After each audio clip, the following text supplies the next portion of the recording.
The Phantasmic Journey Podcast is brought to you by Tascam and Amazon Studios.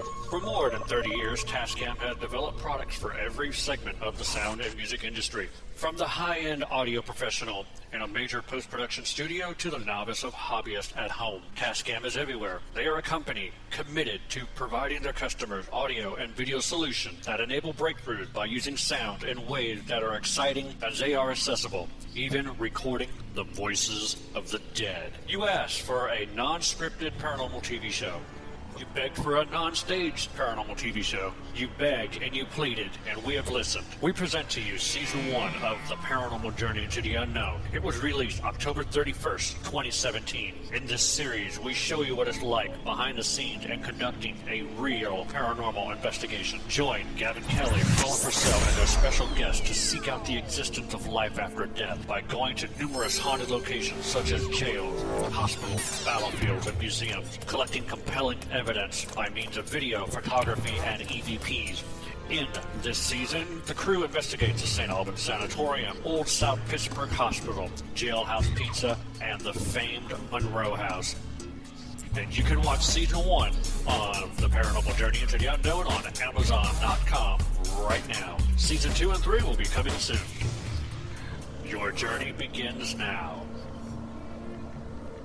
As you walk the path of the known and unknown, what do we understand? What answers are we trying to achieve? Are there answers? Tonight, we gather to find more verity. Join us as we take the journey into the unknown.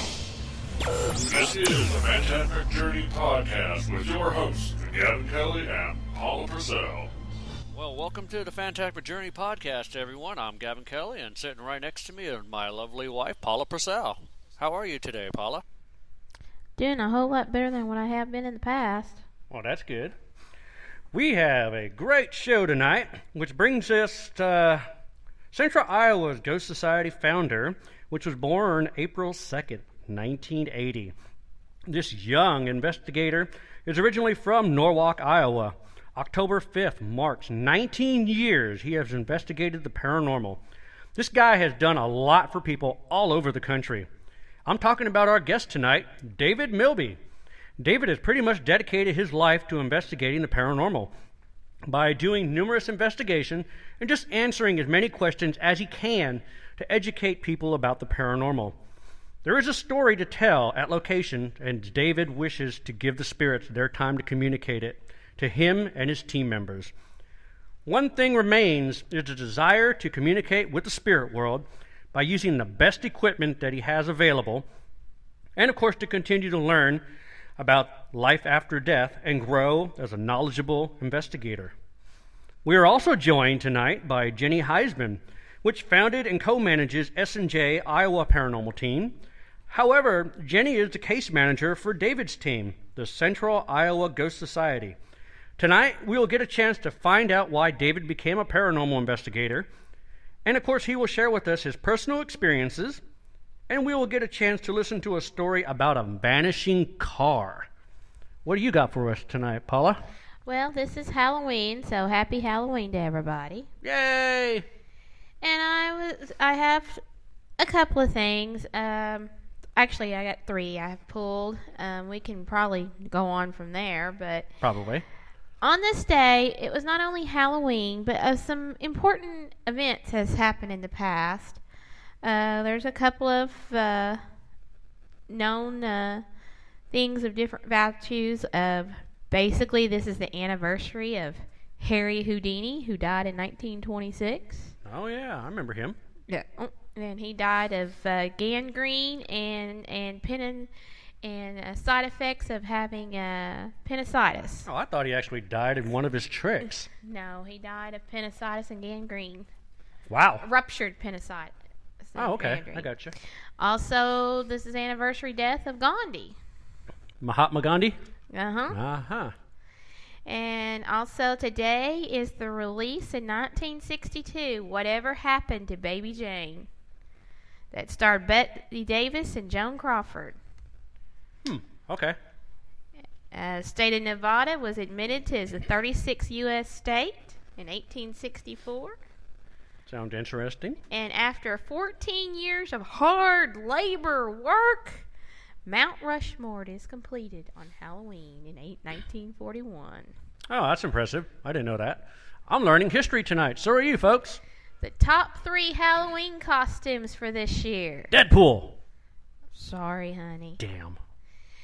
Even though we've had the year of Marvel Comics and we've had the year of Harlequin and I think the most popular ones last year was, I believe, Stranger Things was a popular costume thing last year. 11? Was it 11? What? Stranger Things. Was the costume 11? No, that was last year's. Any of the characters from Stranger Things was top costumes last year. The year before that was all the superheroes and stuff. This year they kind of did a twist. Starting with number 3, 90s icons. As in, if you had basically, it was Spice Girls, Britney Spears, Christina Aguilera. If you were a 90s pop icon of some sort, that was that was number 3 for this year. Number 2 was the Riverdale Characters. As in the Riverdale dance? Oh, no, TV show Riverdale. Yeah. Oh. It's kind of like it's kind of like the Archies.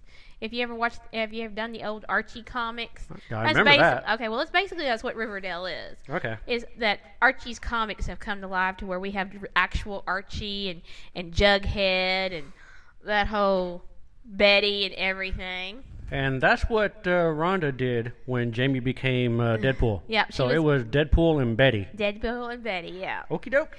The number 1 costume for this year, and I was just floored when I heard about it. What? Dressing up as Tanya Harding. Oh, Jesus. I'm like, really? I mean, Tanya Harding was the number 1 costume for this year. Wow, that's crazy. And Pardon me. And the last thing for tonight, since it was Halloween. Yeah. Have you ever read Robert Frost when you were in high school? No. Okay. Well, Robert Frost was a writer of many. He was also a person who wrote about the dead. Okay. And he was kind of like a forte of modern Edgar Allan Poe, but not as gruesome and gory as Edgar. Okay. But he wrote a poem called The Ghost House. And I figure it was appropriate since we are investigators and we have our paranormal friends out in the world and our fans and everything, and we are all related together in some kind of 32,000 of them, yeah. Paranormal events. Are you going to read it? Yes, I am. Okay, she's going to read a poem. It's called The Ghost House by Robert Frost. I dwell in a lonely house I know that vanished many a summer ago, and left no trace but the cellar walls, and a cellar in which the daylight falls, and the purple-stemmed wild raspberries grow. Oh, ruined fences the grapevines shield. The woods come back to the mowing field. The orchard trees has grown one corpse of new wood, and oh, where the woodpecker chops. The footpath down to the well is healed. I dwell with a strangely aching heart in that vanished adobe there far apart, on that disused and forgotten road that has no dust path now for the toad. Night comes, the black bats tumble and dart, the whippoorwill is come to shout, and hush and clutch as flutter about, I hear him begin far enough away, full many a time to say his say, before he arrives to say it out. It is under the small dim summer star. I know not who these mute folks are, who shares the unlit place with me, those stones out under the low-limbed tree. Doubleless bare names that the Moses mar. They are tireless folks, but slow and sad. Those two closing keeping are lass and lad, with none among them that ever sings, and yet in view of how many things, as sweet companions as it might be bad. That sounds really interesting. As you can tell, we are kind of sort of out of breath because right after work today, we had to come home, change out of our civilian clothes, and get dressed up like we normally do when we go do an investigation. Trace all the way up to Metropolis, Illinois, to go on camera with the WPSD News Channel 6. So they went ahead and interviewed us and talked to us about some of the equipment that we use. And if you have WPSD Channel 6, you would have saw the reporter actually holding the Eddy in her hand. And then, of course, they kind of did some more panning down, and you saw the periscopes. And you saw some of our REM pods, the K2, trimeter, yada, yada, yada. So, and then, of course, we set up our Facebook Live on the news car so they could actually, you could guys watch us through let us do our interview with WPSD. It will air tomorrow at 6 o'clock in the morning and of course, noon tomorrow. So, with that in mind, let's go ahead and get our first guest on the phone, Mr. David Milby. He is the leader of Central Iowa Ghost Society. So let's see if we can get him on the phone here. I'm trying to get my mouse over here. I don't know what the heck's going on. We're having some issues due to the fact that it's raining, it's stormy. So we'll see how this goes. Hopefully this is David.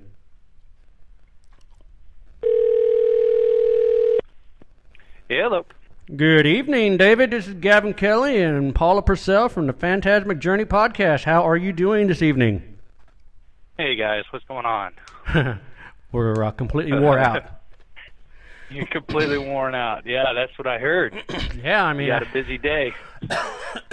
Oh, yeah.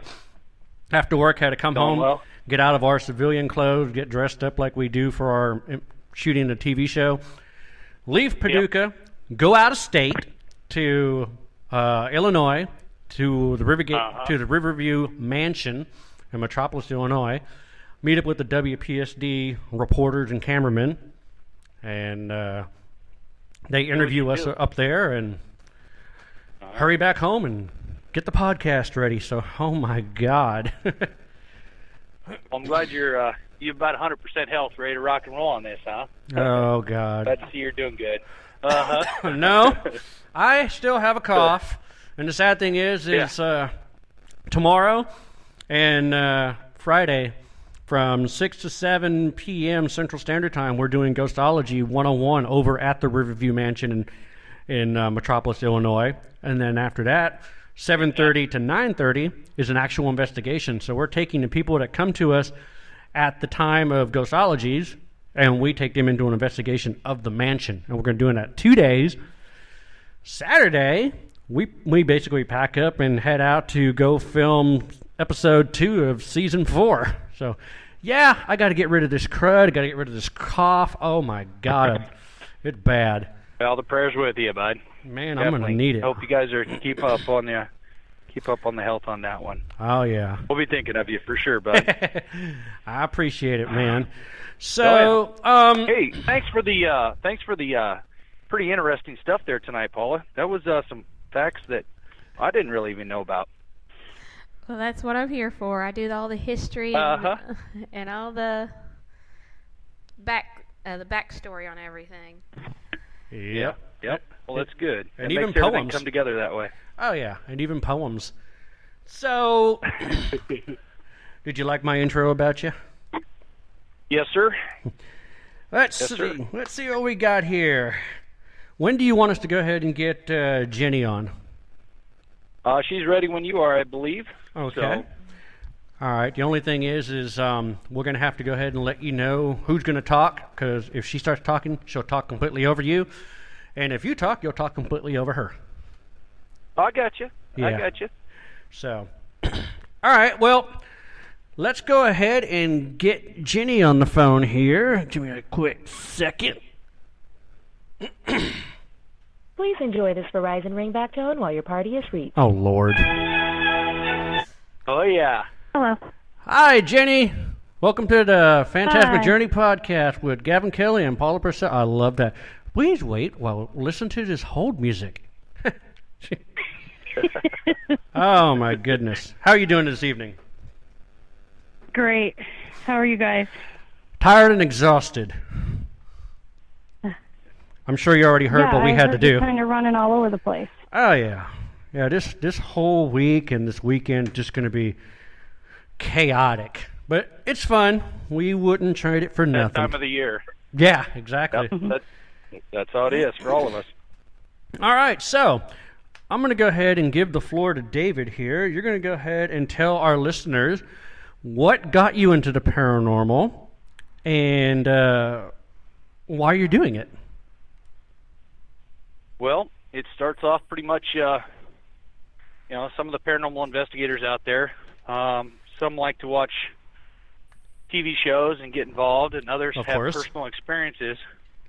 For myself, it was more or less a personal experience that kind of got me going. Oh, I don't remember the exact age. When I was younger, obviously, and I seen something in a barn, Uh-huh. and it was unexplainable. And as you grew up, you got to, you had your other TV shows come on there, and so I want to learn about this a little bit more. And so, I just started to do stuff on my own. Flashlight and those little recorders on the side of the handheld recorders, and Right. then I purchased a camcorder and just set it up and hit record and stood around and asked questions, got responses, and as it got further along there, I got a hold of a couple different teams there. We're trying to join up with other teams that were already established, Right. and they've closed up shop, and I wanted to continue my journey, and created a SIGS crew, Central Iowa Ghost Society, Mm-hmm. in 2013, and we've just established some team members throughout the years. Started to do some more traveling out of state, and now we're kind of basically at the point of, we purchased a lot more stuff and this and that. We can get in that here in a little bit, but Mm-hmm. it's pretty much just personal experiences, and that's kind of more or less the way I wanted to say it. Is Okay. that the personal experiences is what got me into it mostly. Okay, and you care to dwell on the best personal experience that you had? Sure, absolutely. This was right before I joined up with one of the teams, and I had this little barn house, a small little farmhouse out in the middle of nowhere. I talked to the owner about getting permission to go in there, Mm-hmm. and no problems, no issue. It's an abandoned farmhouse, like nobody lives there. All the furniture's gone. Windows were busted out, so it's a little bit vandalized. Mm-hmm.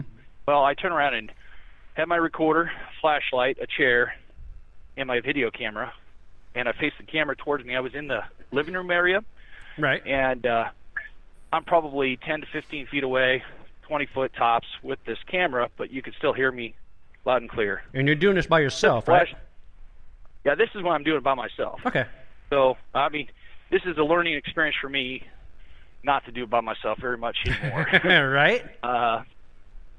So upstairs, directly above me, there's a couple rooms, and just in front of me a little ways is a kitchen, but there's a staircase that comes down. And when you're actually hearing somebody come down those stairs, it's a wooden staircase, and you should be able to see somebody right about the time when you think it should be coming around a corner. I don't see anything. Right. And I go ahead and go walk up over to the kitchen area. I don't see anybody. At this point, I'm a little nervous, but it's, kind of what I'm intrigued on. I go upstairs, walk around. I don't see anybody. There's nobody upstairs. Mm-hmm. Go back downstairs to the living room. Proceeded to ask some more questions. And there was an audible voice on the recorder that I heard with my own ears as well, that I set the flashlight down in front of me, and I asked it to can you turn the flashlight? Let me know somebody's here. Mm-hmm. And you hear a little boy's voice that says, Dad, help. And then a male's voice saying, no. And then I've got this on recording. And so I went ahead and went and talked to this other team about coming and investigating. Talked to the owner. We got permission. Mm-hmm. That was pretty much one of my personal experiences that I enjoyed the most. We can't go back in there, and we've done a lot of residential locations, but obviously, you know, the big name places that we've gone to, a lot of them here in Iowa, and whatnot, but we plan on doing a lot of traveling out of state for sure next year. There's a lot of things going on there with the case manager getting everything set up for us. So, well, since you're in Iowa, have you investigated the Farrar? Yes, I have. Yes. Okay. And you know what happened to us, right? On it, and it was pretty cool. Yeah.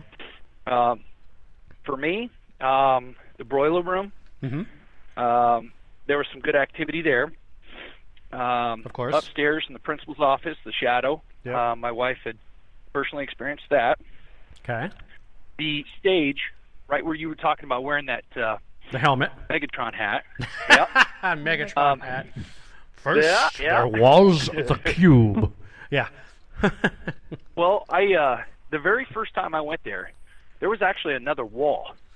I don't know if they told you that, but there was an actual wall away from you from the stage. There was another room, but they tore that wall out. But there used to be another one. Oh, really? About halfway down. Well, so I sat on the stage, and I heard what sounded like a little girl kind of giggle or whatnot, and we picked that up on audio. And there's a lot of giggles, a lot of laughter, right? A lot of positive vibes from that location. And then the boiler room was probably where the most negative is, you know, the janitor or whatever they call it. There's different stories about the place. Right. But, yeah, I've been there about, I don't know, 8 or 9 times. You ever got the basketball game? Oh, the what? You ever got the basketball game?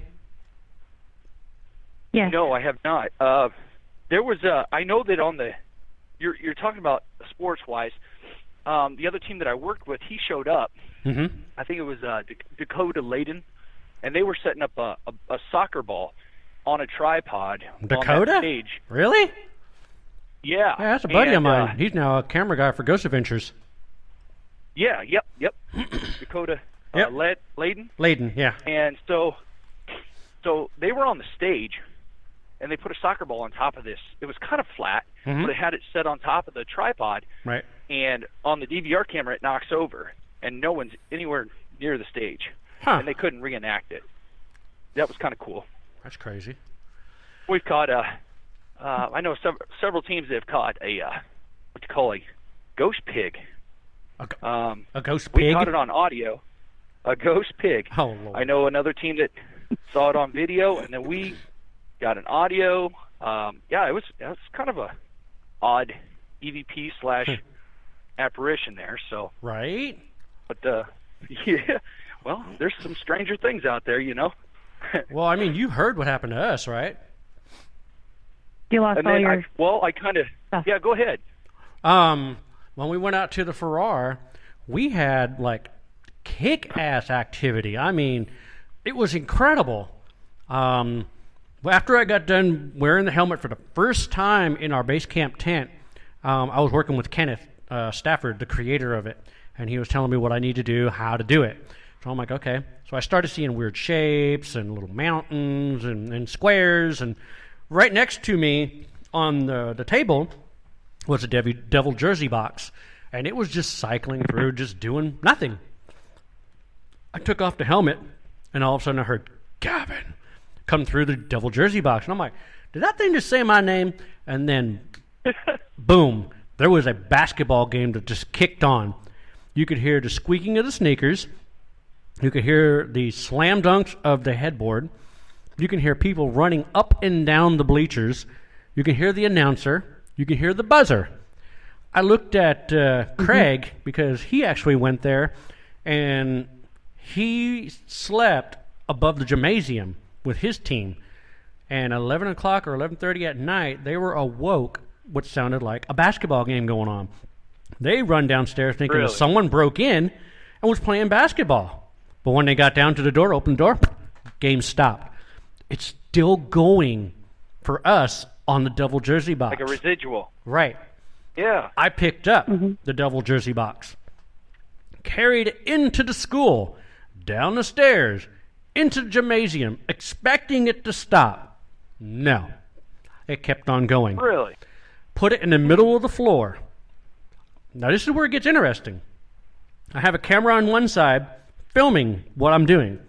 I put the Eddy, or the MF1, on one side of the court, and you can see the geophone ticking as somebody is running back and forth. I put another geophone on the other side of the court. So basically, I have two sensors on each side of the court. And you can see one of them start going, and then the other one starts going. All right. That's awesome. I did some killer footage on this. And that's awesome. Yeah. And then we had incredible activity in the boiler room. Paula had her pinky pulled. My camera guy got scratched. Cheryl Fletcher was talking about the principal and the janitor, and she was really spiking up some activity down there. I had I don't like I this had so an much. experience with her Yeah. down there in the boiler room. When I don't know if she had mentioned it, but we had an experience there when we had an event there, and there was probably 20 people in the boiler room. Right. And she was picking up on this. We'd call it the janitor. I myself saw him. I watched her kind of zip through the crowd and everything else with her K2, and it was following her, or she was following him. Right. And then we had some things happen to a couple team members, so we had to, herself included. Right. It just really took her over, and we had to get everybody out of there, and just kind of lay back for a little bit, because she was very aggressive. Right. At trying to get answers. And very disturbing stuff that I don't approve of, the provoking stuff, but I don't know how well or what she did with you, but for myself, I don't approve of it, but the team doesn't. And I just sat back and watched and observed. But we had a couple, including her, that we had to get out of the boiler room and kind of lay low the rest of the night, because I didn't want anything to happen to anybody, if you know what I mean. Oh, yeah. Understandable. And stuff. So, but yeah, I mean, I've worked with Cheryl, and she's very familiar with Farrar. Oh, yeah. But other than that, what else did you guys capture?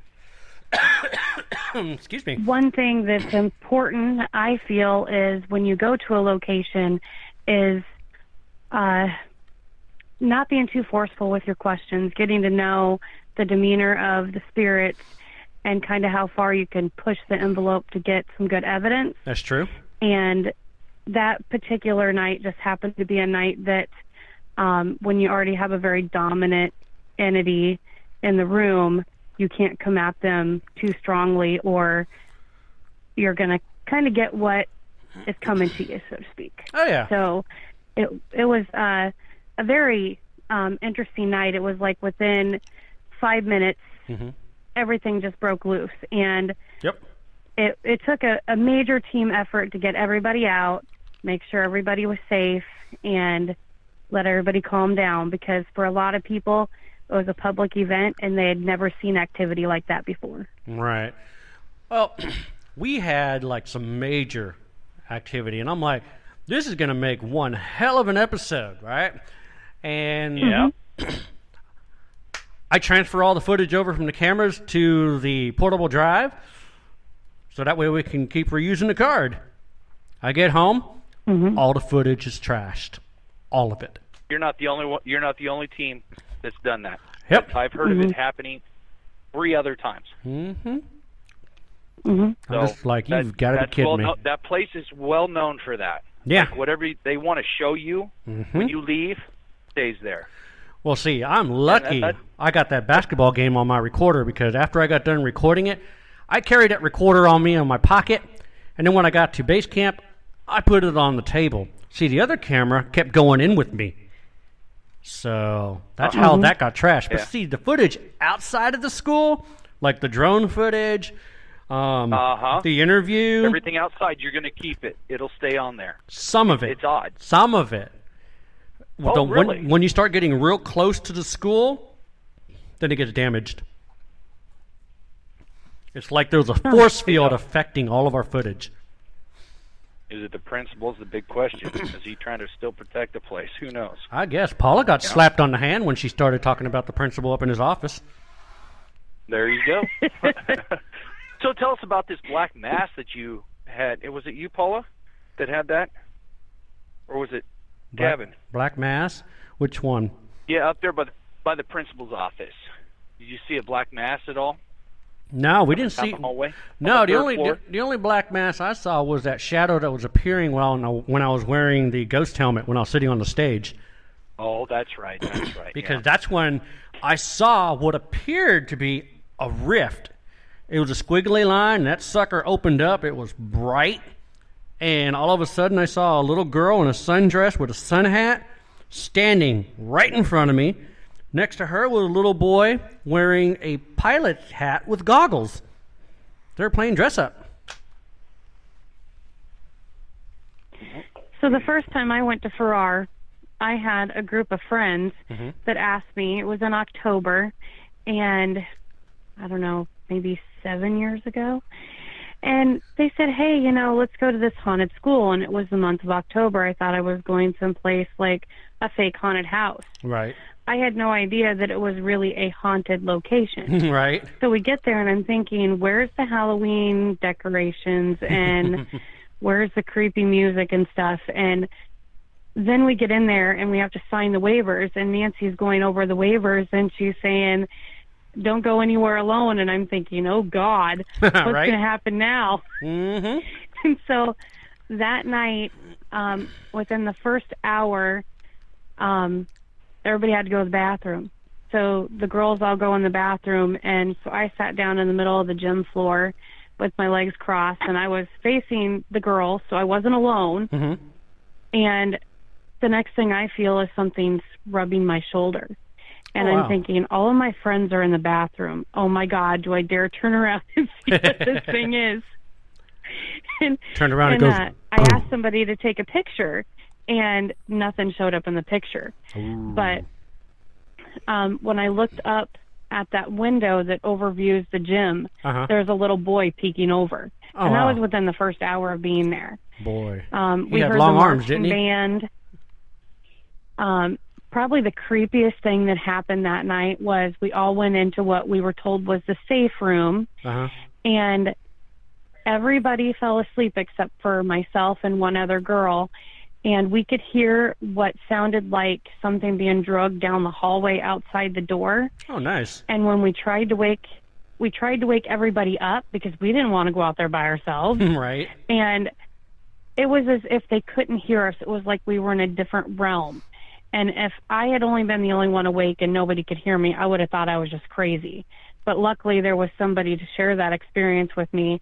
We never did figure out what it was that was being dragged outside the door, but we did notice that like different things had been rearranged in the upper levels. So it could have been us hearing that stuff, but there was a ton of activity that night. And for me, not knowing what I was getting into, I was like, okay, I guess it was kind of cool. Although I looked over my shoulder every day for like a week after we got done.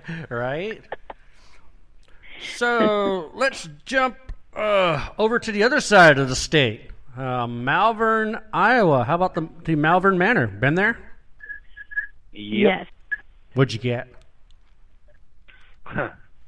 A lot of Go stuff. ahead, Jenny. We have on the SIGS team somebody that works at a library during the day, and then she works at a nursing home in the evening.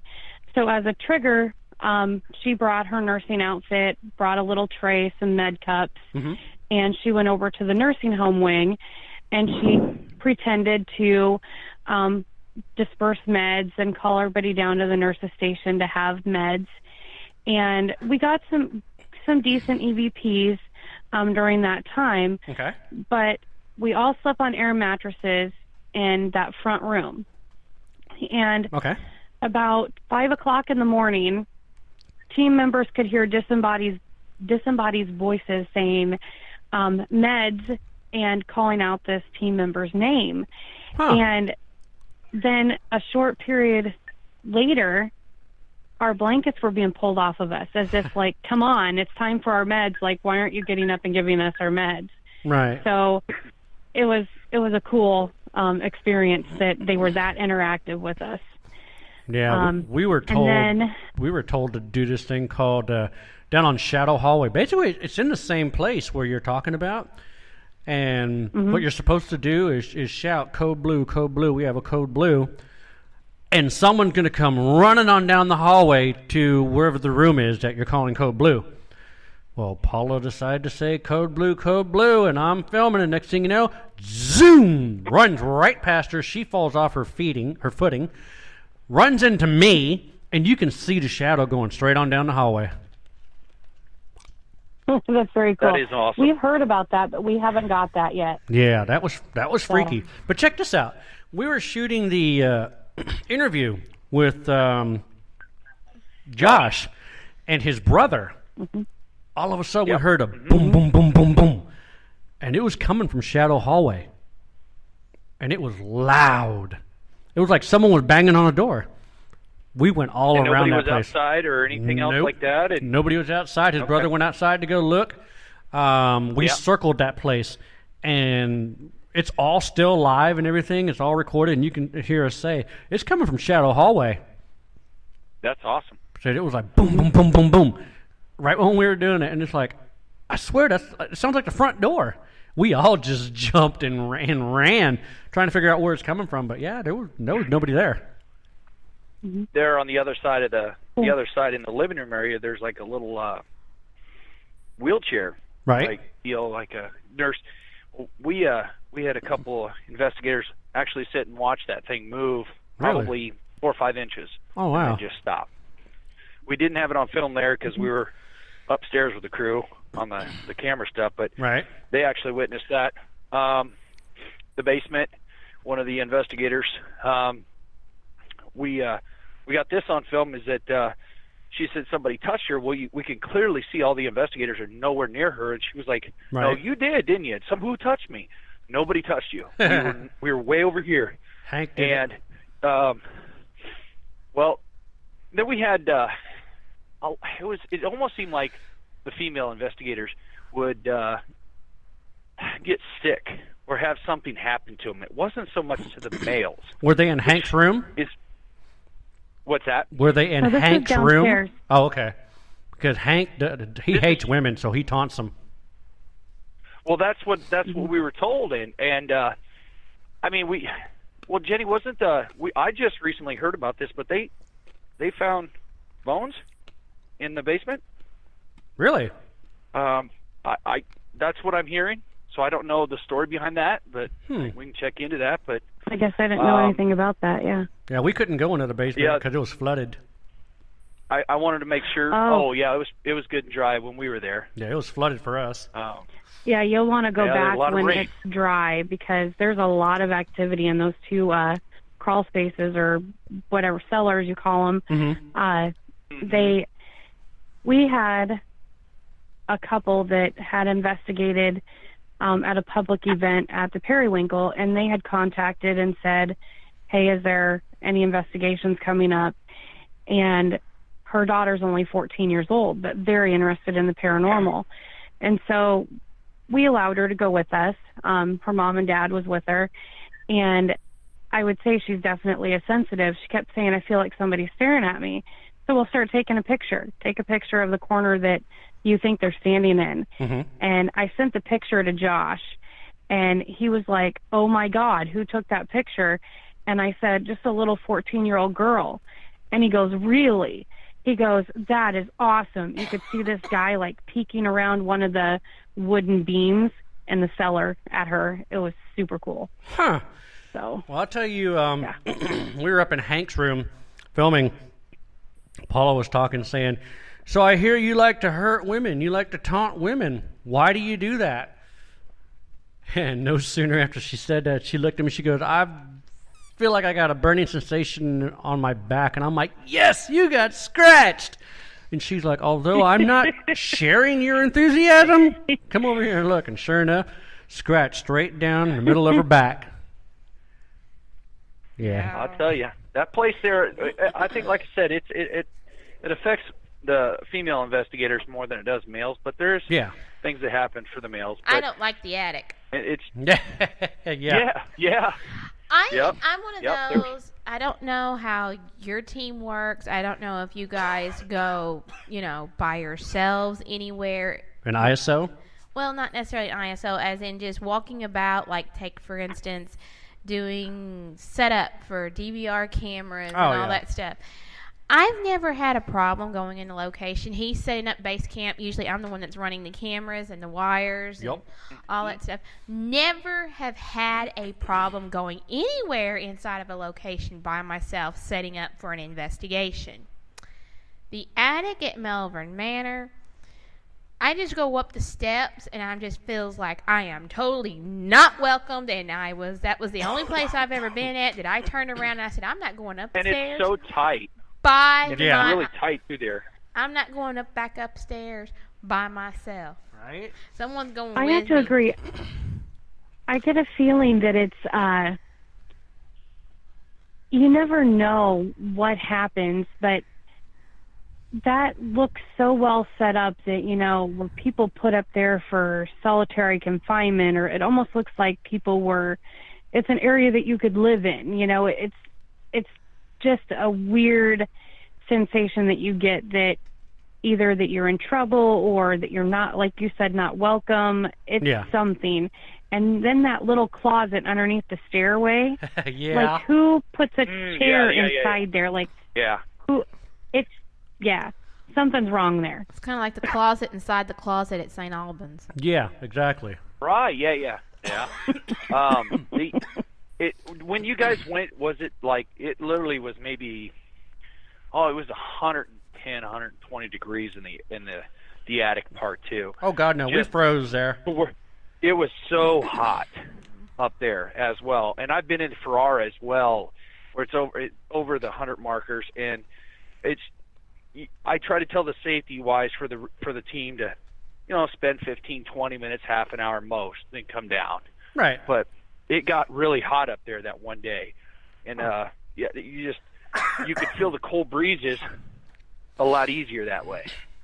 So if you felt like something was coming by you or whatever, and your millimeter was going off or your K2 was going off, and you were picking up on something, it matched with the cold breeze, the cold spots, up there. So that was a good place to catch some good evidence up there. Yeah, we went in March, so we basically froze our butts off. It's totally opposite. Yeah, there you go. Good thing you didn't catch any heat one. All right. Well, we did encounter something that was bizarre and yet weird. Now, whenever we do an investigation, sometimes I will go Facebook Live so people can watch. Well, this particular time, I had someone ask, "Hey, while you're investigating, why don't you move the camera to the DVR so we can watch the DVR while you're in there, and if we see anything, we'll message you." I'm like, cool, that's an idea. So I went ahead and moved camera on down. They're watching the DVR. I go inside. I'm setting up the DVR camera facing down Shadow Hallway. I'm putting a thermal down that way, as well as full spectrum. Paula takes her phone and she's like, "You're on Facebook Live, right?" I'm like, "Yeah." She goes, "Okay." So she pulls it up. She's looking at it. She's like, "Oh, this is still cool. I can Hey, wait a minute. Gavin, come here. There's somebody rummaging through your stuff at base camp." I walk over there and I look, and sure enough, I see a dark shadow lunged over my table, moving back and forth, like rummaging through all of my stuff. So I take off like a bat out of hell, straight on out of there. get to the table, and guess what? Ain't nothing there. You physically have to move my lights from each side of the table to get to it. So I asked people on Facebook Live, I said, did you see anything like a shadow lunged over all of my stuff? People are like, no. I'm like, okie dokie. So, but you saw it on the DVR, or she saw it on her phone. Saw it on her phone. So then I checked the DVR. Right. Nope, ain't on the DVR, but I saw it on her phone. Right. You ever had that happen? I've never. No, I mean the only thing I know of a phone thing. It was a weird one. We're heading to Penhurst in April, and I want to go there. The gentleman was telling me we're going the end of April, and the guy said he was doing a walkthrough, and one of the guys had his phone in his pocket, right, and his hands out doing his thing on a walkthrough. Mm-hmm. And his friend in California said that he called him, and it sounded like a little boy that was trying to talk to him. What? And it was. This is a story, and so they tried to call him back. He found out later that his buddy was trying to call him back 100 times to say, "Hey, dude, are you trying to call me?" So this little boy spirit called him from his phone, his buddy in California, and so he had to tell me that story. So something to look forward to when we go there. So that's pretty exciting. Paula can tell you an interesting story that deals with a cell phone and a mortician. Oh, yeah. Oh, was that was a couple weeks ago? You were telling us about that. Uh-huh. Yeah. That's a true story. They were in the. I mean, that's amazing. Tell me about it. That's just crazy, Jeff. The casket. The dead person is calling you from their phone. That just blows my mind. So it's the second time you've heard of that in the last couple of weeks. But like I said, I didn't believe it at first either. And so, and it's like, well, you never know. I mean, they got the story about the boy in his little plane, and maybe they were in that room. Mm-hmm. I don't know the exact details where it was located, but we're looking forward to getting up there. We got it for a couple nights, and we'll see how things go with that. But how many buildings do you normally get at Penhurst? Only one? What's that? How many buildings do you normally get at Penhurst? Like only one? I mean, are you able to go to the Mayflower or any of those buildings? I'm not sure how they're going to allow us to do what we're doing there, but it's, I mean, it's more details as we got closer. We were going to talk about it. Right. To see. We got our brand new trailer, and we're going to have all the equipment, some nice systems and everything else between here and there to take with us. And hopefully they'll let us in, was it 2 or 3 buildings? Okay. But I'm hoping that we can get in if they got enough staff and we got enough people. I think they might hopefully let us in both of them, but we'll see how that goes. Play it by ear when we get closer. Yeah, I mean, there's like, 7 or 8 buildings on that lot? I don't know how many they let people investigate. I'm not sure on that. That's a good question. Well, see, that's the reason why. I always wanted to go ahead and go there, but I had someone tell me, oh, well, you only get to go in 2 buildings out of 8. I'm like, well, that's not worth it. Even when you go to an event, you only get 1 building. Yep. So it's not worth it. That's why I was just kind of curious how many buildings you guys are going to get, because there is a total of 8. I didn't ask a lot of questions when we were booking it, because usually I will read through everything about a location before I go, because I'm not one that goes in blind. Right. Other people like to, but this is the particular one that I'm like, you know what? I'm not going to read anything about it. I'm not going to do nothing with it. I'm just going to go in blind for once. So I'm completely out of the loop. How many buildings there are, anything. I'm completely out of the loop on this one. Yeah. I know that Randy was going to meet us up there to say hello to us, too, from Phantom Lights, so that'll be kind of cool to meet up with him for the first time. Man, I haven't heard from him in years. He's our first sponsor when we had our original show, the Phantasmic Ghost Hunters, and he sponsored the show. And God, we were always talking. He would send out new lights. Hey, try these out. This is the Phantom Vibe, or this is. Oh, I like that. That was cool. Oh yeah. Yep. And then he sent us out. I really like this. The flares, the UV flare, the IR flare. The last thing he was supposed to send us was the tsunami, and he never did.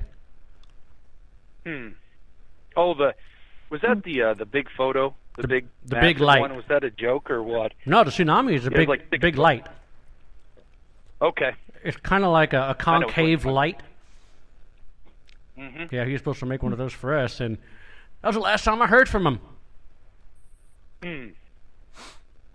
But yeah, we did use a lot of phantom lights during the first run of our Phantasmic Ghost Hunters show, and then we started using them into the paranormal journey until we got we started experimenting with other lights. We were giving other designers a chance to let us use their lights, and we used Rich Horn's the Ghost Light Pro, and believe it or not, we are actually sticking with the dead lights by Josh. Oh God, what is Josh's last name? Oh man! Oh boy! I want to say Josh Benton. I think it is Josh Benton. Yeah. Benton. Yep. Josh Benton. That's what it is. Yep. Man, those lights he makes are just phenomenal. We have a 60 watt and we have a 20 watt. Works great. So well, we're getting a few things that's going on for the team as far as what we're trying to do is we, within the next week or two, try to become LLC. We're just about finished up with that. Mm-hmm. And that way we can, cover ourselves and stuff with everything. But we also have a couple new sponsors and support groups that jumped on board with us. Sponsors are great. First one yes, they are. One of them out of Montana is Monteview. They got DVR systems. And they have fiber optic cable DVR systems. So that'll be kind of interesting to work around that. They got a great stuff there, so Monteview.com. And then you've got Monster Energy. You got the Monsters sponsoring you? They're supporting. Yep. They're a support group. So what happens is basically if we host an event and say we have a fundraiser for a public, just like your Ghost Hunting 101, we give them plenty of notice. They'll show up with the monster van, have some door prizes, some raffle things to help us out, and go from there. And then Enterprise jumped on with us. So when we not only have the truck and trailer, the rest of the crew we can rent vehicles or a vehicle across the country where we travel to at a good price. That's good. I'm trying to think a couple others. Obviously, Randy's helping us out with some Phantom Light stuff. But then we have a couple more that we're working on that are really close to finalizing on, but I better not say them right now. Right. But yeah, I mean, we got some fun things going on. That sounds good. And that's we've got Todd Walters as well out of Ohio. He just has just a few different paranormal pieces of equipment. It's not a huge variety, but that he's offering up some discounts. So if we do like some Paranormal 101 and people want to order some equipment for themselves, we can affordably get equipment for people to use. So he just has, recorders, some REM pods, K2s, just the general equipment, but it's really good prices. And he's supported the S&J team for about the last 6 years and just said, hey, I'll jump on and support both teams. So that was great because you can never have enough of that other little equipment, you can never recorders have enough. to cover every room and you can stuff. Never have enough. Oh, yeah. Well, a lot of our sponsors that give us gears and camera rigs and stuff like that, if you go to our website, you can actually purchase their products from our website. So Yep. they really love that. And they always they've do, all been don't working. they? Huh? Yeah. Yeah, they're all making money. Well, that's how it works. That's how it works. They're just excited as we are. So totally understand how that goes. yeah. You know, we just want to go out there with the right equipment Mm-hmm. and get these locations, not only these famous locations, but using some of the same equipment for private residents that need help. Mm-hmm. Answer questions and try to get it, the case resolved, help the clients, and just be more professional about it as far as with the right stuff, the right gear. Right. And that's our basic goal. You're in the same boat. You've gone a long ways. Oh, I've yeah. known you for a long time. You're just as Facebook friend and acquaintance here and there, but you guys have gone a long way. Our goal is not so much that, just to do what we do. Right. And it's more power to you guys. And for us, we just want to be able to help people. That's the ultimate goal. Yeah. I've forked a lot of extra coin towards this, and we just want to have the right stuff. Not just a flashlight, recorder, and camera. From when I Right. first started. The bare And we don't want to ever necessities. forget where we started. Oh, yeah. Very humble. We first started out using a high 8 Sony camcorder, the one that uses the cassettes. And they kept going up in prices, right? The little blue things, or the gold ones. The gold ones. They started off at $8.99, and now they're like $30. And then you can't even find them. $47.99 at Walmart for 2. What? Oh my, yeah. Yeah. Uh-huh. That's crazy. But see, lucky Yep. for us, we have a shit ton of them. So we just go ahead and, when we did the Phantasmic Ghost Hunters show, I still have all those tapes. And when we filmed, oh my God, it was like 4 or 5 tapes or just one camera, and we had 3 freaking cameras. Mm-hmm. So we had to You get a gotta go lot of check those. 'em. You got to stop what you're doing, change them out. Yep. Mm-hmm. Especially when you use one as an X cam, that was hilarious. Make sure you plug the damn thing in because those batteries die fast. Yes, they do, and they're not that big, and you got to order the bigger ones. And Yep. man, we could sit and talk about this, reminisce the old times all night long. Oh yeah. And it's so amazing to see what kind of equipment inventors and companies are coming up with to help us Right. in this field. Mm-hmm. And having them jump on board because it's their interest too. They're just not investigators, but it's really neat to see how things have Everybody come come along. together. Oh yeah. Most So, definitely. That's definitely awesome because you got another 20 years to look forward to.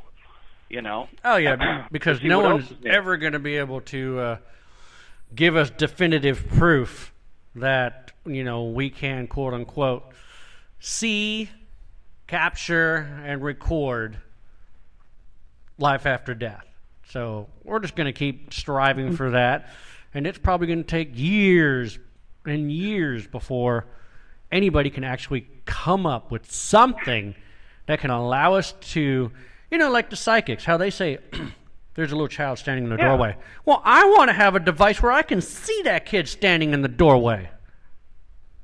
That would be perfect because then where you're talking. You're not going to be talking to. I want to know how those people get selected to have that ability. I have no idea. Because it's really not fair.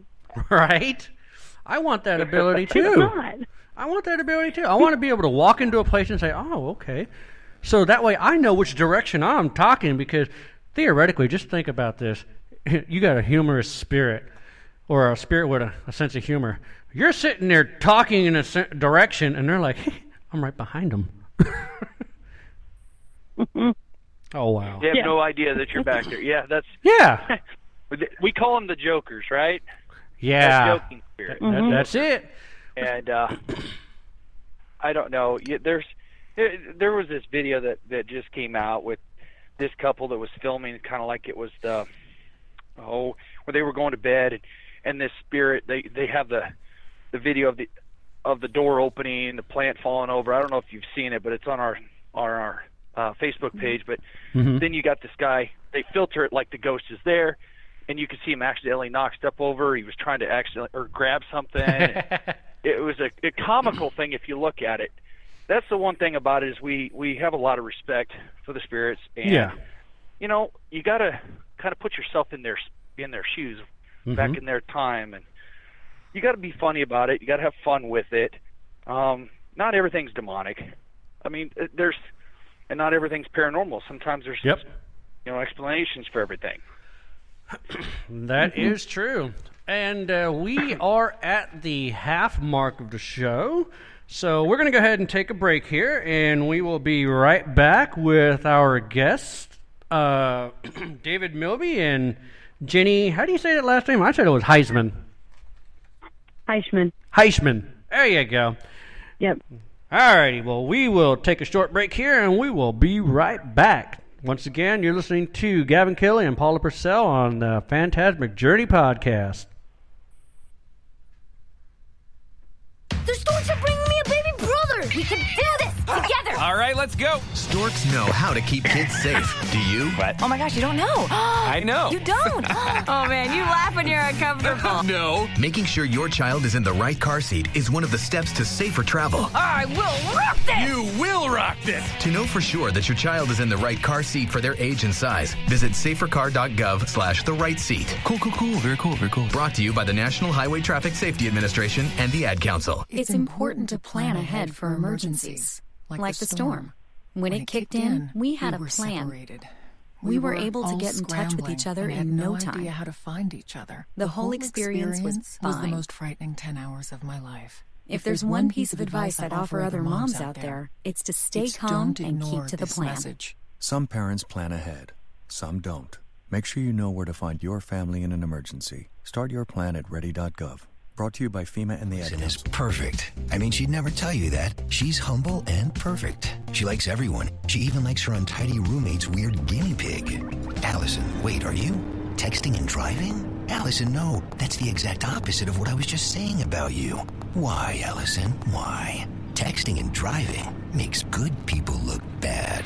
Visit StopTextStopWrecks.org. Brought to you by the National Highway Traffic Safety Administration and the Ad Council. I'm Paul George of the Indiana Pacers. When I was 6, my days were spent playing basketball. When I was 6, my dream was to make it to the NBA. When I was 6, my mom had a stroke. So I want you to learn to spot a stroke fast. F-A-S-T. F, face drooping. A, arm weakness.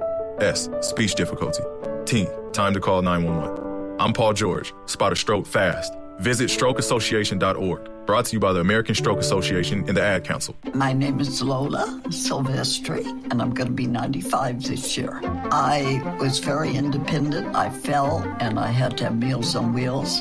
America, let's do lunch. 1 in 6 seniors faces the threat of hunger, and millions more live in isolation. Drop off a hot meal and say a quick hello. Volunteer for Meals on Wheels by donating your lunch break at americaletsdolunch.org. This message brought to you by Meals on Wheels America and the Ad Council. The storks are bringing me a baby brother.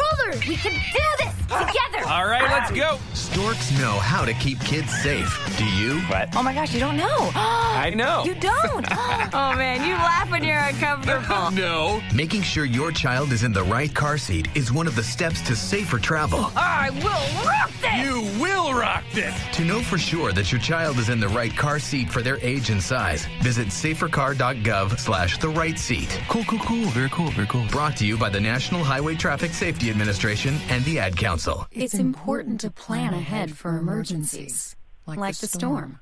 When it kicked in, we had a plan.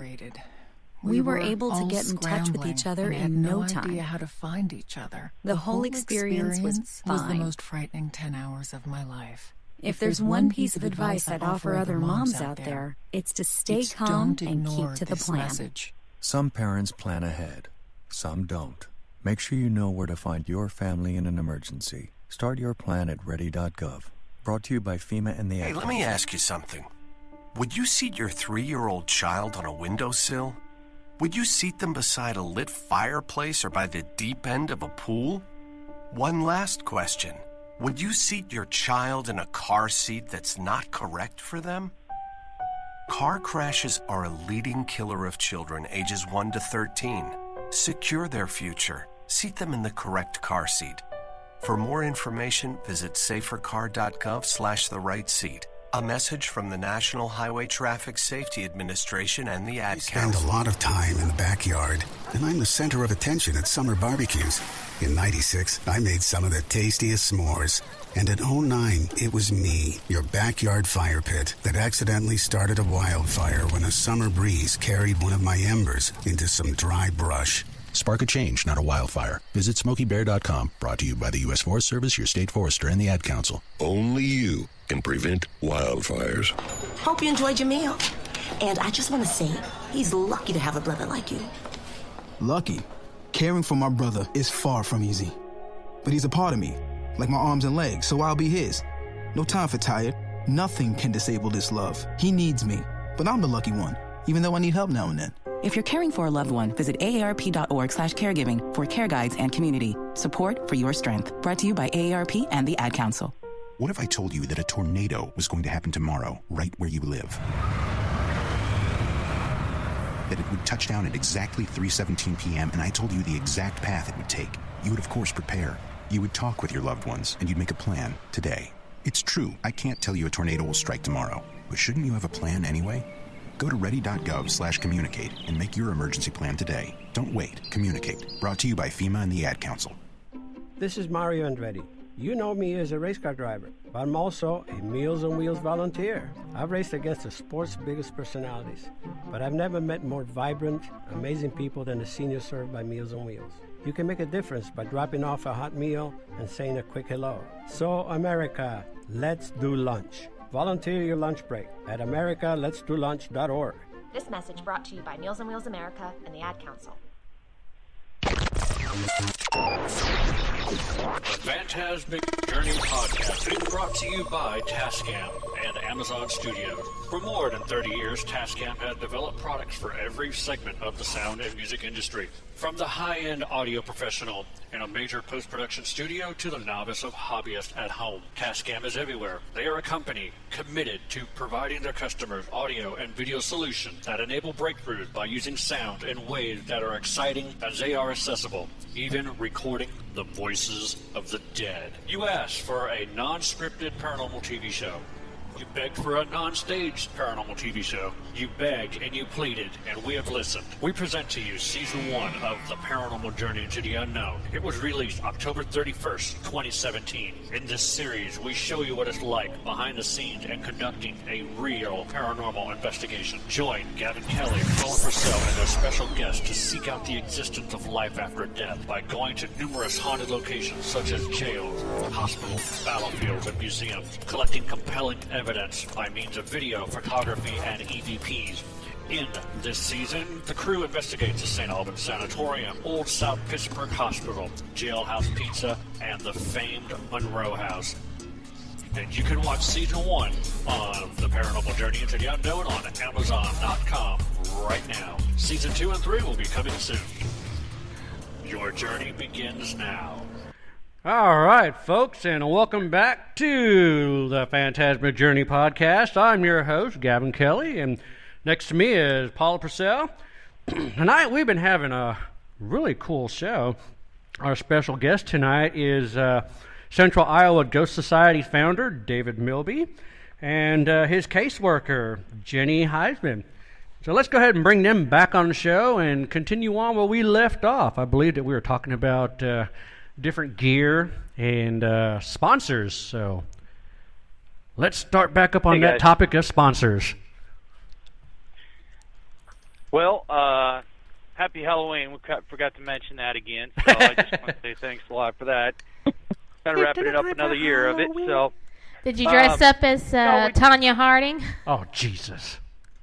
I heard about that, and I laughed so hard because I could see it. Oh, my goodness. Just like it was yesterday. Right? I wanted to be Deadpool. I can't believe it come back to the 90s. I know. Oh, my. Well, don't feel bad. Paula was dressed up as Cyndi Lauper today. Oh, yeah? Yeah. A lot of the disabled clients that I work with dressed up as, like, nuns and bats, so that was quite the combination. Well, we had unicorns. We had one of the witches from Hocus Pocus where I work at. We had a a bat. One lady showed up in her pajamas and bathrobe and put rollers in her hair. She just got up out of bed and went to school. At the Farrar School, they did a Halloween thing. It was probably 4 years ago, and there's a lady named Linda that lives in Newton, Iowa, and she came in her pajamas, and she came as a crazy cat lady, and she had stuffed cats attached to her. Oh, Lord. To her robe and her pajamas. It was actually very cute, but it was hilarious. Meow, meow, meow, meow. Yeah, that'd have been hilarious. Shut those cats up! So, you mentioned that you have a new sponsor that deals with DVR systems and fiber optic. That sounds like a game changer right there. That's amazing. First thing I want to mention to you, I kind of get an echo of you guys. I'm getting an echo. Really? Yeah, it's replaying in my headset, so just want to let you know. That's weird. Montague. Are you listening to the show at the same time? No. I tried to do that. That doesn't work because there's a delay. No. Yeah. So then, that don't work. Yeah, it's a 45-second delay. Yeah. That's horrible. Yeah, no, we're not getting any feedback or any echoes or anything. It's smooth. Oh, it stopped. It just stopped. So. Weird. Okay. So anyway, Montague. So we have a promoter on the team, Mike, that makes all the contacts and the calls and starts the process there. Mm-hmm.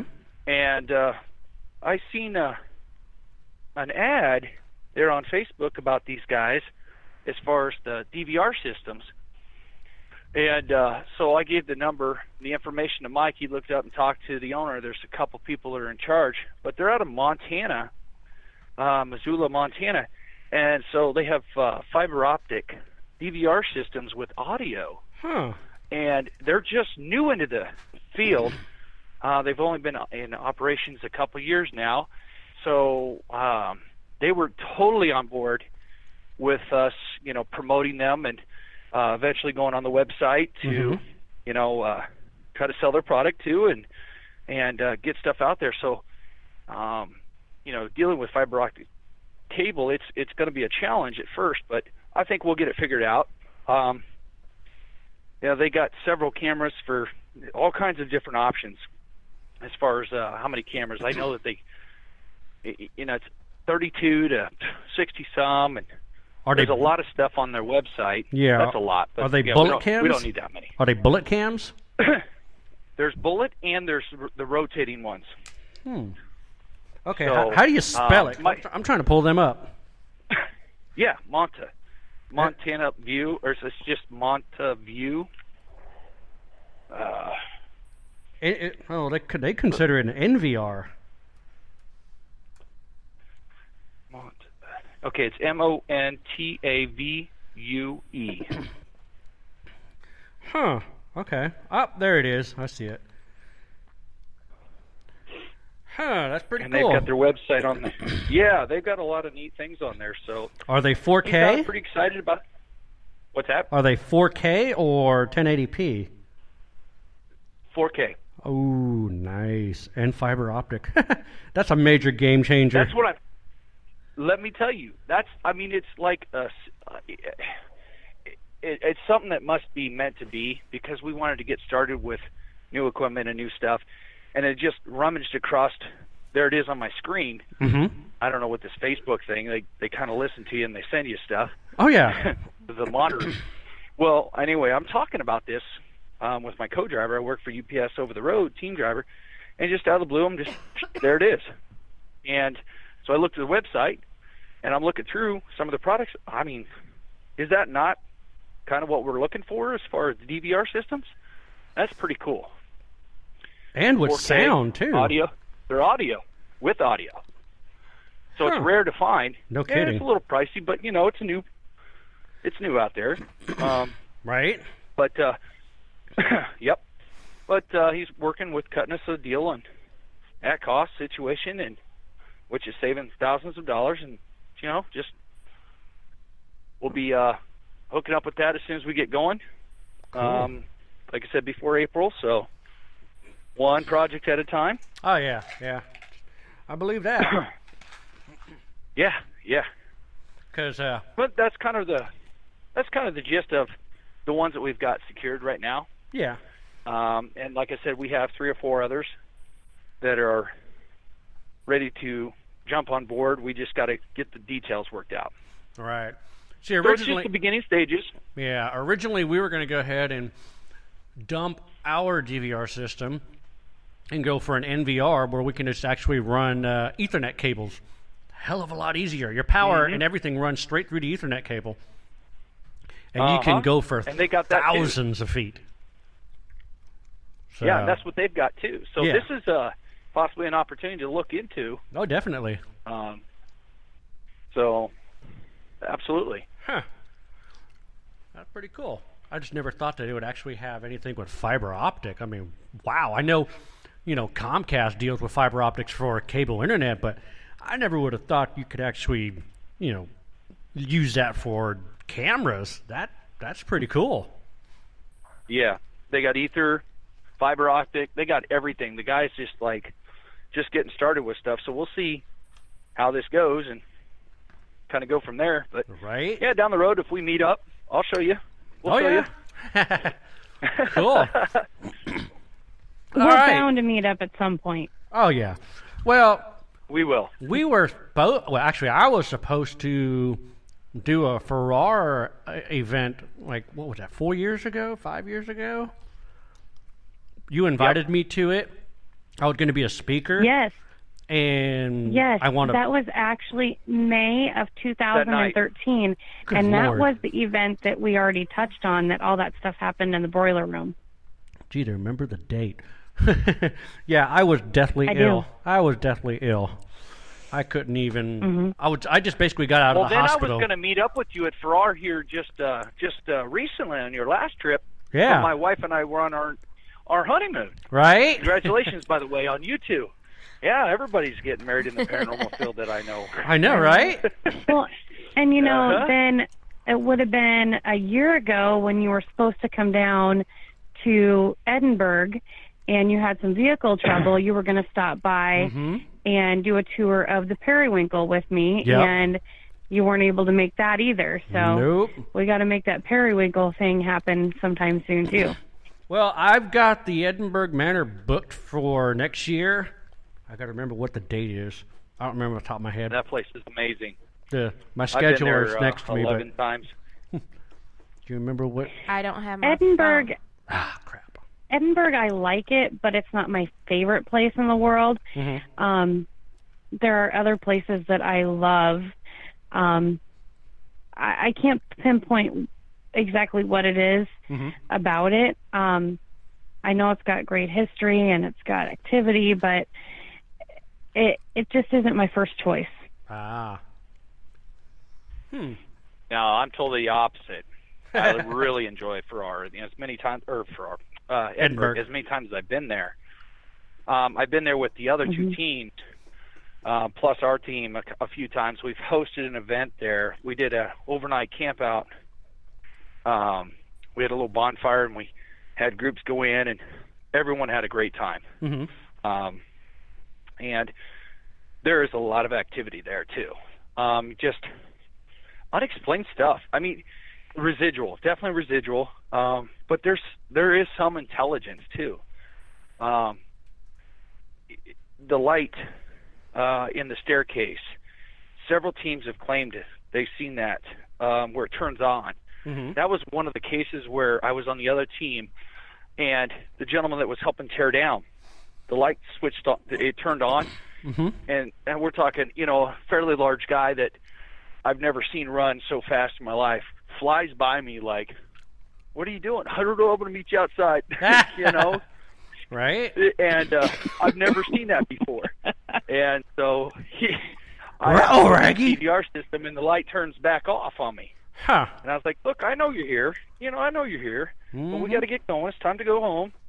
Right. We'll catch up with you next time." We have in the attic a thermal hit they have these little walkboards up top, and we put the thermal in the one direction, and you could see a full figure just kind of blob out and then blob back then, behind the post like it's hiding. Now, did it have a heat signature on it, or was it cold? No, actually, well, it was a black. It was totally black. Okay. So it was a colder one, and so when it stuck its head out, you could see the head and shoulder, and then it goes back in. Yeah. But that was kind of a cool experience. See, that's the you thing. Hear baby crying. It's got a lot of stuff. See, that's the thing that kind of gets me about thermal. Whenever you're watching those ghost hunting shows, all of a sudden they're like, "Yeah, I got thermal. There's something that walked across the hall." Okay, a spirit's not going to have heat. Just saying. No, nobody was up there at the time. We just had it sitting up there. So we went back and reviewed the footage later is when we caught it. Right. So that was kind of cool. So, Edinburgh Manor, we are booked for July 20th. July 20th. Yep, that's when we'll be up there. Scotts Grove, Iowa. Okay.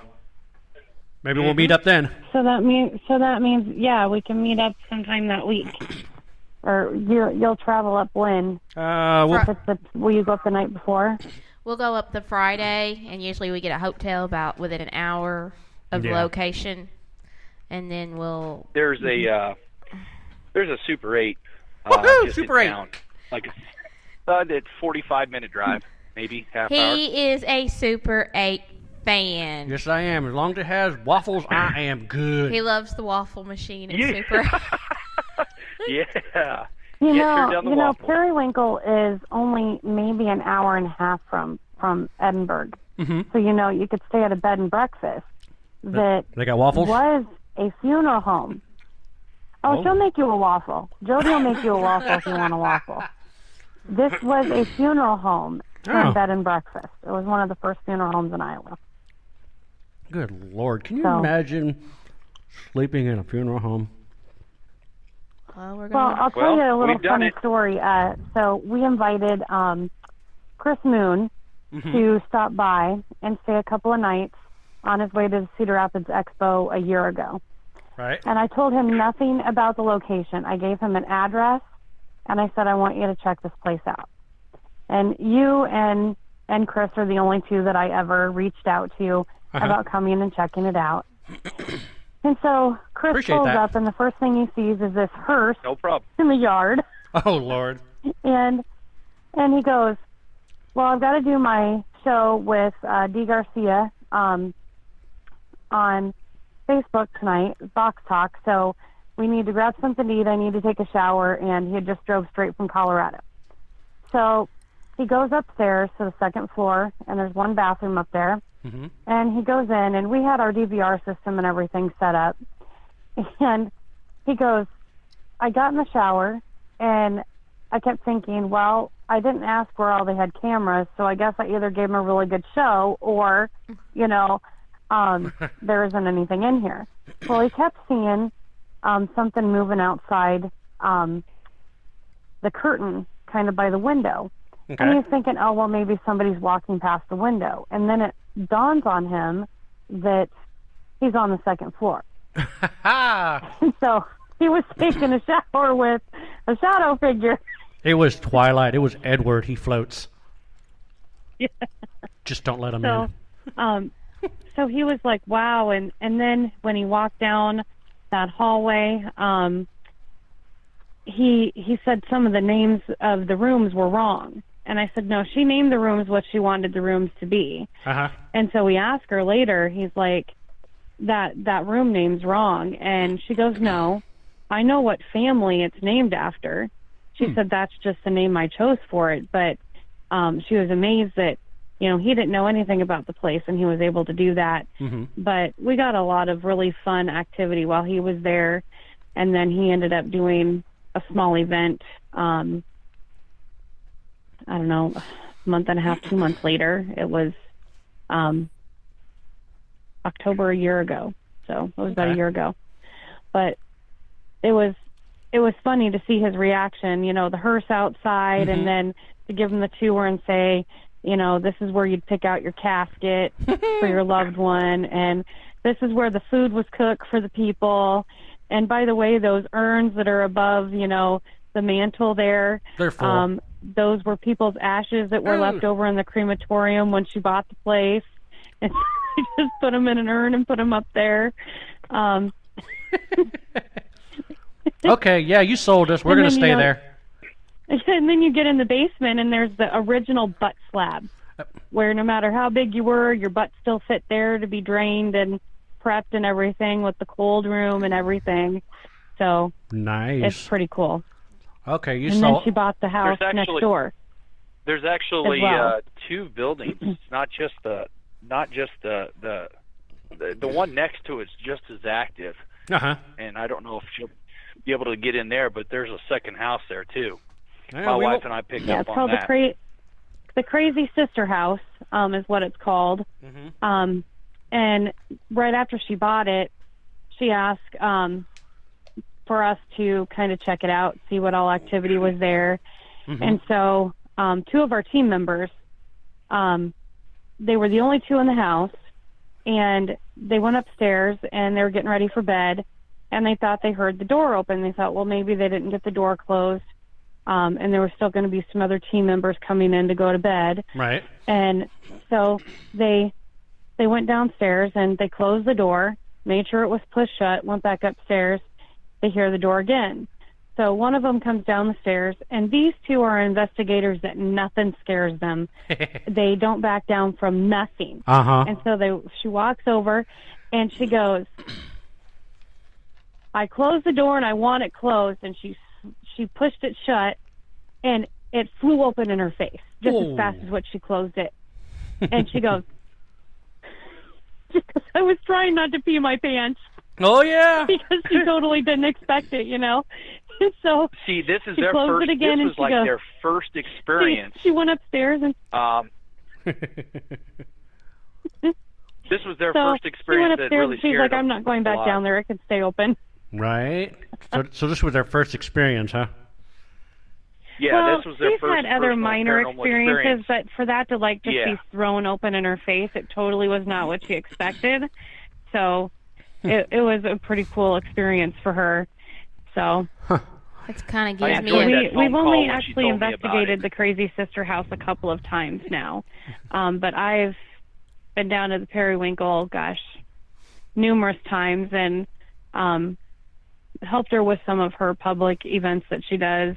She usually does some public investigations and education during October usually. And then there's a coach house that's behind the bed and breakfast, and she does murder mystery dinners as well. So after people get done doing their murder mystery dinner, then they can go to the back to the coach house. They can sing karaoke. If they want to have a drink, they can have a drink. Karaoke? And Too drunk to sing? Wait, no. Too drunk to karaoke. There you go. That's perfect. Oh, God. That's a song. Well, it's a really nice setup. So they got the and karaoke that was- machine. It's really nice, and One at a time. And what was funny, sorry, it's hard when you're not in the same room with the person to see when they're going to talk. Yeah. Oh, I know. But You guys are that kind of was on the top other- of each other. Can you hear him that was at the all? other funny part of it. Yeah, can you hear him at all? A little bit. Okay. Can you hear her? yes. Okay. Okay. And I'm doing All the right. interrupting. We'll so do better. Sorry about that. Well, I don't have a little when- button that I can push. Him and her. Yep. So when Chris Moon came down, he used to be part of a rock band, and so he loves to sing. And so he sang karaoke after we got done investigating both nights. He sang karaoke until 2 a.m. That'd be me. And then he had to go and speak at that expo, and he had almost no voice. That'd be me. And so he's standing up there and he goes, by the way, I had this terrible karaoke accident, and I just can't talk anymore. So I can relate. When I get Yeah, on, and when I this get to thing- karaoke, this I don't. particular- Huh? I was going to say, Gavin, this particular case would be right up your alley. Yeah. Bed and breakfast, karaoke. Yeah, you would have a good time. That's for sure. And it's only, like I said, an hour and a half, hour and 40 minutes away from Edinburgh. So just something to think about. Yeah, I get to Edinburgh and it's like, why are you so tired? Don't ask. Maybe it'll help you find some more stuff. Yeah. And the one thing about this location, too, is it's very well maintained. Jody oversees, any of the investigations. She's around. So it's well monitored, and you don't have people coming in and dabbling with things that they shouldn't be dabbling with. And so it's real activity that's there, naturally there, that hasn't been brought in. No Ouija it's boards. It's just a really nice location. That's good. No Ouija boards. No. I can't stand going to places where someone brought in a Ouija board. Oh, like the Monroe House? Yep. Monroe House got like 2 or 3 of them. Yeah, but somebody brought something in. And he just leaves them there in the doll room. Right? Wow. It's still a good place My to boyfriend loves creepy dolls. Ah. Hey, that kind of brings me to a subject. Oh, God. Hey, I asked everybody we interview this. What are your thoughts on haunted objects that can get sent to you through the mail? For me? Sure. I would say, my goodness. I guess I don't think it's legit. So you I don't think it's more or less of bullshit. Yeah. It's I bullshit. don't know. I wouldn't say crazy, because is it any different than going to a garage sale and Right. taking something home too? So there's a possibility, but I just can't see it. I don't know. I can't put my finger on what I want to say about it. It's just something that I've never seen it for real for myself. Right. I basically sense. say it's a bullshit flag. Unless your haunted object gets submerged in holy water, or if it's inside a case loaded with salt, or if it's in a box loaded with sage, then I can believe it. But wrapped up in newspaper in a box? Bullshit. Yep. It's kind of like the. So it's have kind you of like the thing. Have you been to the Klondike? What would you do for a Klondike bar? Nope.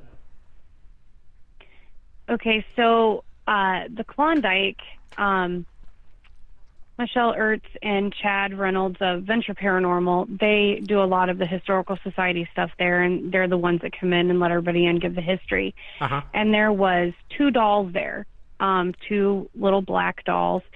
And if you would pick up the doll, even if you aren't a sensitive of any kind, if you take one of the dolls to another room, you can just feel the anxiety come off of them, like they don't want to be separated. Right. And I believe the story behind it is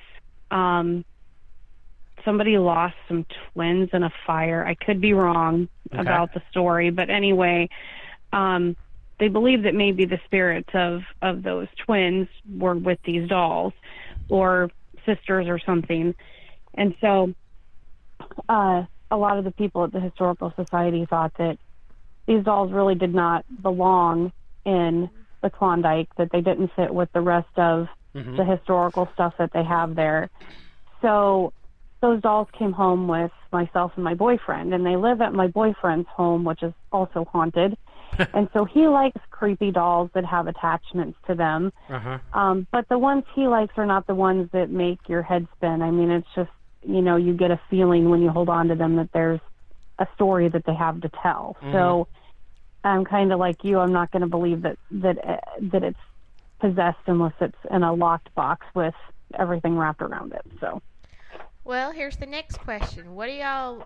There's this new thing going out around now. I don't know if you've seen it. I've seen it advertised on Facebook, and I've seen it advertised on Instagram. You get a haunted location in a box, and it is mailed to you. And you get to ghost hunt in your own house. Major bullshit. I've never even heard of it. Oh yeah, I have seen the advertisement. What is it? It's called a ghost hunt in a box. Ghost hunt in a box. Ghost box. Is it Ghost Box or is it My Buddy and Me? No. I don't know. No, it's called a ghost hunt in a box, and it comes to your door every month. And I've seen two different companies, and I've seen that one, and I've seen one called Spirit Hunts or something like that. Spirit Hunt. Yeah. Well, here's my opinion: is everyone's, the paranormal field right now is pretty hot and heavy. It's really popular, and it's not just here in the United States; it's all over. But everyone's out for a buck, and this is the part where we humble ourselves and just acknowledge that it's wrong, and it's like not possible, and it's just another gimme that'll be a fad, whatever, that'll kind of go away. Right. Real paranormal investigators are not going to believe in this. Yep. It's more of a sell it to the people that want to believe everything's haunted, and it's just a sales rip there. And it's interesting that you say that, but you're going to start to see a lot more of that stuff, I think, especially, it's that time of the year. Let's try to make a buck. Oh, yeah. And I think it's kind of a crazy deal. Yeah.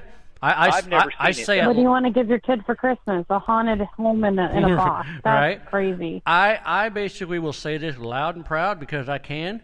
They'll sell it to a bunch of gullible idiots. Uh-huh. I'm straightforward. Sorry, I am.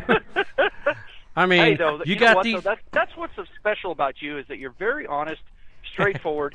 That's why people like who you are, because you're straightforward and honest. That's the point. That's the most important thing about being yourself, regardless what people say about you. Oh yeah. Good or bad. Oh yeah. And that's why I get along with a lot of people in the paranormal. So it's just the way it is. I mean, straightforward, but it is interesting. Different toys, different gimmies and gadgets and stuff like that are trying to be pushed out there into the paranormal. Who knows where it's coming from, the ideas are coming from, other than just looking for a buck. Right. Just like the $346 piece of crap called a ghost ark. That was the worthless piece of crap ever to come out of France. Oh, man. Well, I live not too far from Winterset, and they have... the John Wayne Museum there. Ooh. And they have a piece of... now, I had permission to investigate there. That's cool. But what the owners wanted to do was we have to leave our equipment there overnight. The only issue I have with it is a lot of contamination outside. Right. It's in a, but EVPs probably would have been good to a certain point. But they have an actual artifact from one of the filmings in California or the boat or something, and it's a big piece of it right there. And they, to me, maybe possibly has a connection to it, but they moved the house to that location. That wasn't the original place where he was born. So right. But that's a really neat location. The bridges of Madison County are right there. Right. We've investigated those. And I mean, that was fun. That one night we did that. We kept hearing something, a little whistle noise. Not funny. And I'm saying, man, okay. This is where I got Jenny on this one. Not funny. And so we're hearing this whistle noise, and I'm like, man, what is this? At first, and then I said, you know what? I bet it's a bat. So we turned the lights on. All underneath this bridge is completely covered in bats. Oh, Lord. And like they all hundreds ran out of them. there. This was so, you could just imagine the whole crew just screaming and hollering going out of this bridge. I'm like, this is cool. Right? Where's I Batman said at? It was batshit crazy. That was it. I was done. I would have been like, where's Batman at? We must be closer to Batcave. Well, that's our logo, SIGs. We're the SIGs Bat. We have the Bat logo. So I was like, man, we're at home right here, and everybody's halfway up the hill. Yeah, that was good times. It wouldn't have been so bad if there wasn't so many of them. And they were flying everywhere. So every time we took a picture, we always had a bat, and they were flying around people's heads and faces. So, yeah, we had to ease back a little bit on that one. But that was kind of a a neat investigation. Yeah, we were at St. Albans Sanatorium for the first time, and our camera guys were getting dive bombed by bats. Oh, man. That was funny as heck. It's like, there's something something flying around, and they were going in circles, too. And they were like, lunge at them. Edinburgh Manor has a few of them up top in the attic. There's raccoons, too. Oh, lovely. So, yes, careful with that. Yep. Lovely. Big say you met one of them at OSR. Right? That was crazy. Joe and I were in an area under the east cell block of the Ohio State Reformatory. Nobody is allowed to go there. We were the first ones to crawl in there.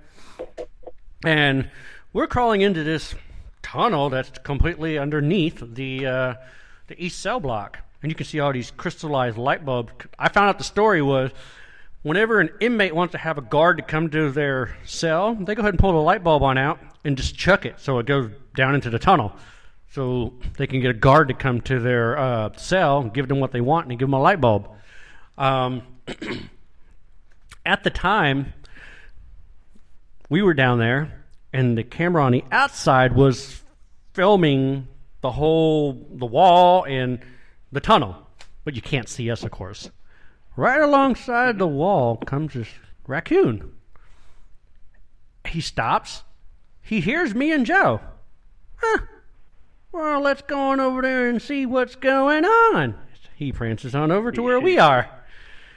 I don't know how close he got, but Paula wound up getting on the radio, and she's like, you guys, I see an apparition. I see an apparition right in front of us. And we're like, what? Shit, okay, damn, let's go. Well, that little raccoon got scared and ran the hell out of there, and you can see him hightail back and disappear. I want to know how far he was actually getting in there. Can you imagine if he would have got to us? We would have been screwed because there's no direction we could have went. A raccoon coming at him. Yeah. I was just like, holy crap. And I'm watching the video going, hey, we have a little visitor. I'm so glad I did not know that. And, of course, yeah, that will be in the episode, too. There's a lot of things that are going to be in episodes that I don't even want to discuss. On which one? Random stuff. Which one? For anything. OSR? No, just in general. Oh, kind of like a bloopers. Oh, yeah. right. Oh, man, we have plenty of bloopers. Oh, God. But, you know, that's what makes it fun for us. Because if you just go sit and talk to a wall and you hope to get answers, I mean, you got to have a little bit of fun with it, especially if you're in a location that, you know, it's a famous location or whatever. I'm known for kind of spooking the team once in a while and everyone getting a little bit of a scare or something, just kind of play along. I've done that to most of the team members, and they can have their own little stories, but you got to have a little bit of fun because you got to remember some of these locations, the spirits might think it's funny and might react. We've, you know, done singing to playing jokes. When you least expect it is when stuff happens. Right. Yep. Okay. Well, absolutely. I have an EVP that was done at the James house, which is my boyfriend's house. Will Knockle from the Farrar School, he had come over. We were doing investigation to see what we could find there, and so at the very end of the night, he was having a conversation with my boyfriend, and they were the only two that were talking, and they were talking about how sometimes the spirits will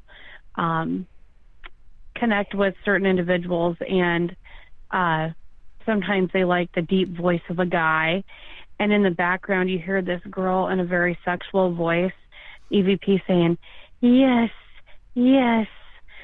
Like she's agreeing with what they're saying, that like she really likes them. Oh boy. It's a perfect EVP. Well, I'll tell you one that... And it was after the investigation was done, you know? Well, I will tell you one that's hilarious, and yeah, it's going to be in the episode. He's going to shoot us, but I don't care.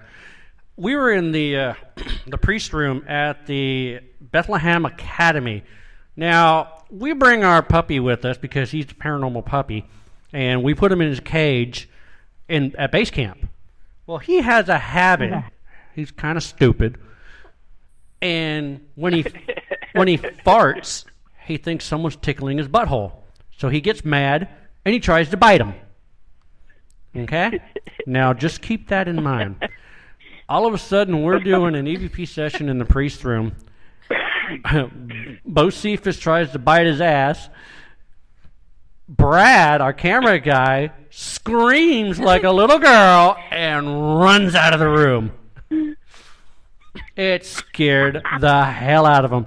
And you can listen to the audio. The audio is just hilarious. Yep. So, but those are the things that make it fun. I mean, honestly, yeah. You got to have a little bit of character, and that brings out the character not only in your crew but your personality. Oh yeah, and it well, makes it a lot more fun to watch. I had the same damn thing happen to me at the Farrar. We were in the boiler room. Now, guess what? We don't have no proof of this, no video, no audio. We ain't got shit. But anyway, we are in the boiler room.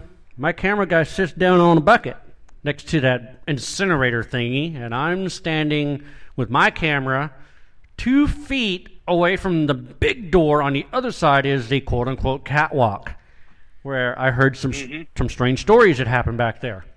All right, well, I'm filming Cheryl asking question, not really taunting, but getting a rise out of the principal and the janitor because we're watching the Eddie, and the Eddie's just going nuts. The geophone's going nuts. It's walking down the hall toward it.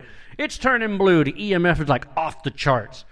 Camera guy gets on up, walks to the other side, and he kind of gets out of the view from me so our IR light doesn't clash, and we're still getting Cheryl.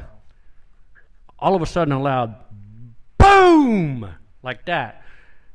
I hear it echo, and it sounds like it came from behind me, that steel freaking door where the catwalk is. So I go, run forward, pow, shin right into a 5-gallon bucket of tar. Oh no. Everybody laughing their asses off, and I'm in pain, but they're like, I know you're hurting, but that was funny as hell. No, it was not. So, yeah, we have a lot of witnesses to that, but do we have proof? Nope. But I do have a hairline fracture in my shin.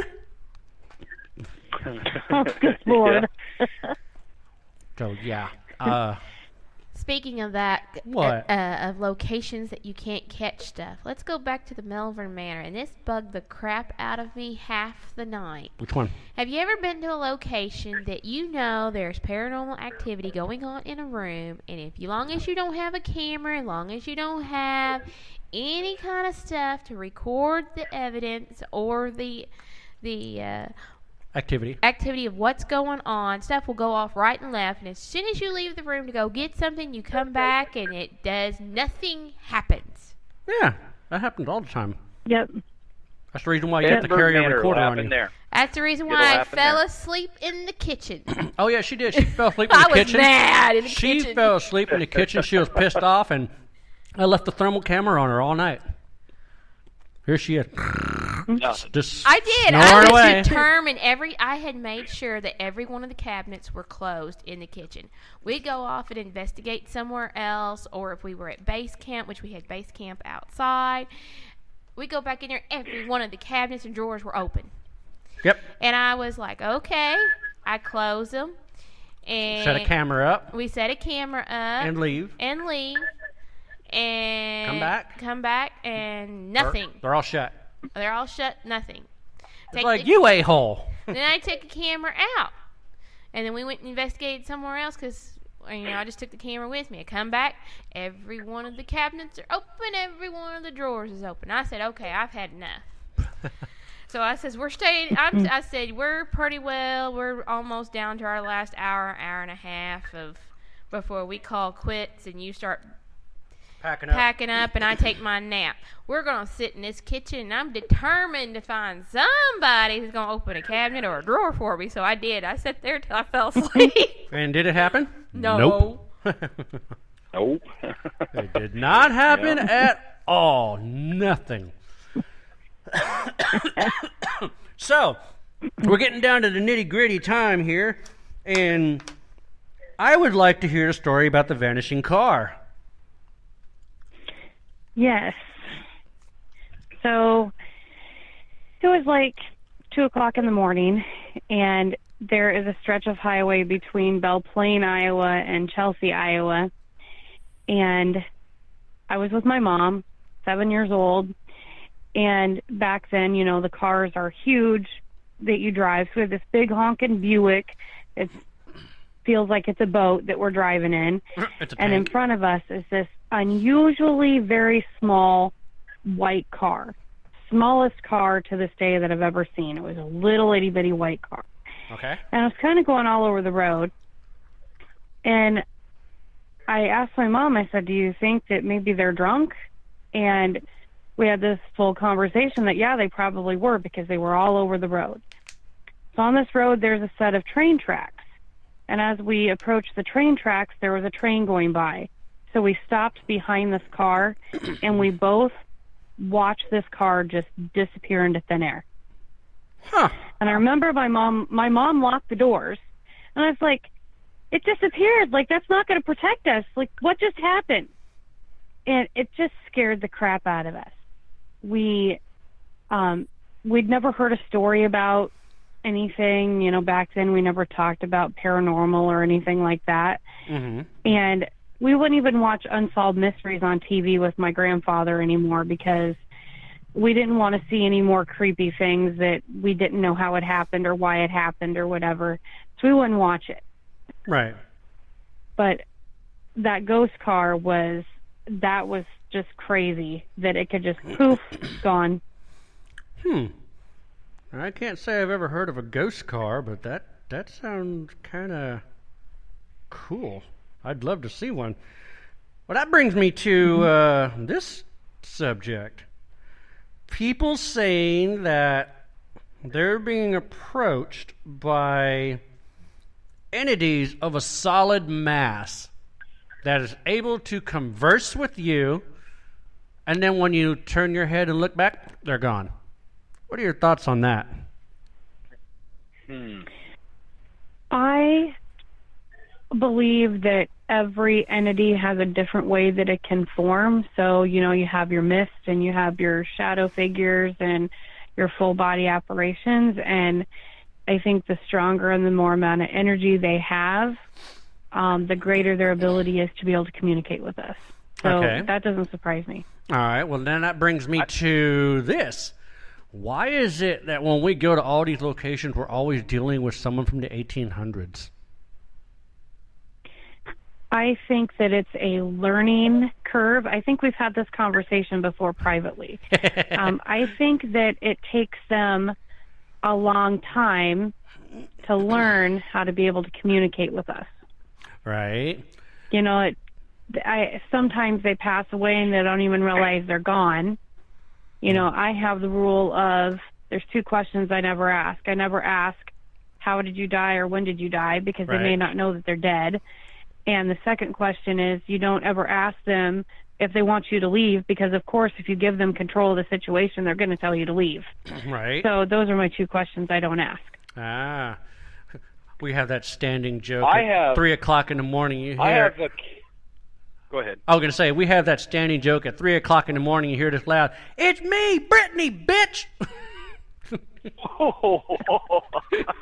Yeah. Well, I've got a story of a case that we did here in town. They talk about the Vallista having mass murder. Well, there was a mass murder here in Norwalk. Right. And we were the other team that I was on. We were the only team that's ever been in there. And there was a gentleman come in and killed his whole family and a couple other girls that were staying there. Right. When we did the walkthrough, it's a forum that kind of goes up and down, and I started to go down the stairs. The other gentleman behind me, Mike, and his wife, Kelly, we were looking. Kelly was she was a sensitive to where she was picking up on the particular day with it raining, this and that. And Mike was filming and talking to her, and then I'm looking down with a flashlight. There's no electricity in this building. Right. We did it right at dusk. I see the girl I don't know any information about this. And I go in, I could see the girl, the silhouette. I showed my flashlight. You can see her face, the hair, everything, and the light was going around her, but not through her. Huh. So I thought somebody was there. And it was Jessica, one of the daughters. And I turned back and told Mike, do you see this? He turned his head to look, but his camera's not. But he sees it, and as he starts to bring the camera around, poof, battery died. Damn. Her flashlight goes off. And my recorder, my flashlight's still going. Right. And when I heard the poof, I looked back at Mike to see what the poof was, and then I turned back, she's gone. My recorder picked up audio we listened to later that says, "Dave, Mike, follow me." And she went in straight to that room where later we held a meeting with the city council, the cops, and a whole bunch they have like a huge book on this murder, and everything we were showing them, actually they had already documented on this deal. So, and the girl Jessica, that was the same room that they found her body. Huh. And so, yeah, that was, for me to see a full apparition like that. When you're talking 1800s, they always communicate. So, is it just children that talk to you? Do you have adults that reach out? Is it just, or is it the 1800s? I don't know. Right. And each location has its own story. Oh, yeah. I mean, to actually see that was 3 witnesses. We saw her. And that was very interesting, to say the least. That's one of 4 or 5 I've seen over the years. And that one there sticks in my mind. That, like I said, nobody else can investigate this place. Now there's somebody living here. It was abandoned and left shortly after the murders. About a year or 2 later, somebody comes in, tries to fix it up, and leaves. And we tried to contact the bank. The city would mow the grass. That's it. And now there's somebody living there. I haven't gone and knocked on the door or anything, but yeah, it's a story untold.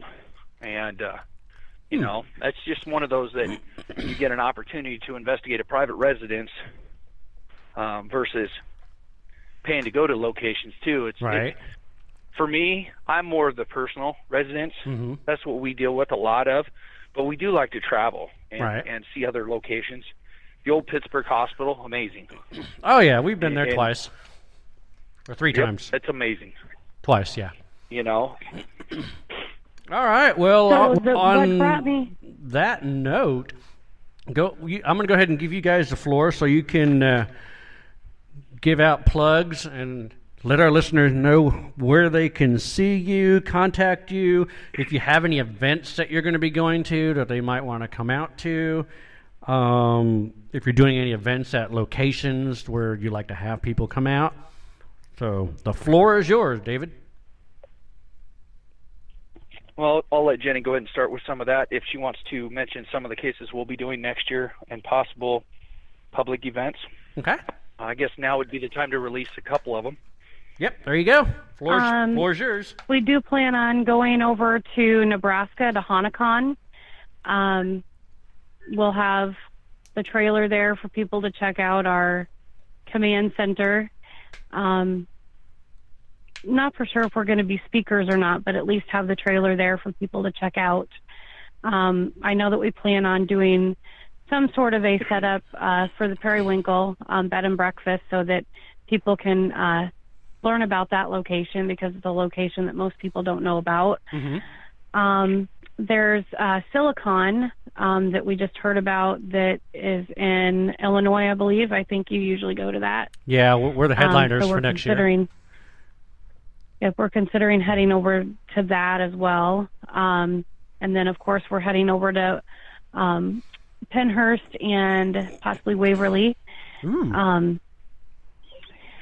We would like to do some sort of an event at Melbourne Manor. I've been talking with Josh about doing some sort of a unique event there that maybe have some guest speakers and do something really neat there, but we don't have a date set for that. Sounds cool. I think we're going to see you at SilCon because we're the headliners over there. And the last time we were at SilCon, we brought in our trailer, so people got to see our command center too. We actually had the largest booth there. Cool. Awesome. That was interesting. So, anyway, I do thank you guys for being our special guests tonight. Once again, for people that are listening, what? If anybody wants to reach out or contact us, we have a Facebook page, Central Iowa Ghost Society. They can look us up there and send us a message. We have a couple email addresses they can send at. The one is at Central Iowa Ghost Society at gmail.com. And Jenny has the other one. Central Iowa Ghost Society at yahoo.com. So either way there. All right, well, it sounds good. I'm looking for, go ahead. I'm sorry about that. Yeah, it's like I said, those are the 3 big ones that you can reach out and talk to us. Right. And we'll hopefully see you guys out on the road. Oh, yeah, we'll probably might run into you guys at SilCon in September. Yeah, I'm looking forward to that. Chris Hughes of SciPit here in Iowa, he recommended that we come out, that was one of the events that they look forward to every year going to. So I looked into it, so I think that'll be really good. Oh, yeah, we have fans that actually come out particularly just to come see us over at SilCon. They take the day off and everything, and I'm just like, oh, this is so cool. So, well, all right. We do appreciate you for being our guest tonight. You've been listening to the Phantasmic Journey podcast with, I'm your host, Gavin Kelly. This is Paul Purcell, and we were talking to David Milby, the Central Iowa Ghost Society founder, and also the case manager for David's team, Jenny Heishman, and she's also in charge of, where is this? Oh, good Lord, there it is, S&J Iowa Paranormal team.